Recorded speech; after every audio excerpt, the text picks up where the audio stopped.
Қазір адамдарды түсіну қиын, иә. Бір адамға жақсаң, бір адамға жақпайсың. Күлсең күлді дейді, жыласаң жылады дейді, отырсаң отыр дейді, тұрсаң неғып тұрсың дейді. Бір іспен айналысып бір жұмысқа кірейін десең, ақшасы қанша береді екен, қанша екен, аз болса аз дейді, көп болса нағып көп екен, неге көп екен деп тағы күмәнданады. Инстаграмға сөйлеп салсаң, мынау блогер болып кетті, ойбай дейді, тиктокқа видео салсаң, мына қатын құтырып кетіпті деп. Адамдар өзі негізі ақшаны оңай жолмен келгенін қалайды. Сіздерге мысал ретінде келтірейінші. Мысалы, сіз жұмысқа кіресіз, жұмысқа кірген кезде сізде келдің ба деп жұмысқа сен кіргізе салмайды ғой.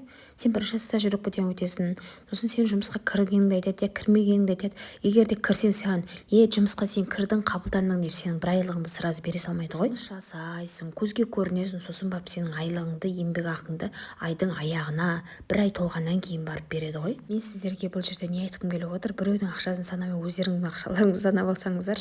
Бұл видеода мен сіздерге еңбек етсең ерінбей, тояды қарның тілінбей, еңбек етсең өзіңнің адал еңбегіңді тапқанға не жетсін, әрине. Бірақ біреудің ала жібін аттап, сен қанша табасың деп ондай сұрудың қажеті жоқ сияқты. Қазір біреудің сөзіне еретін заман емес.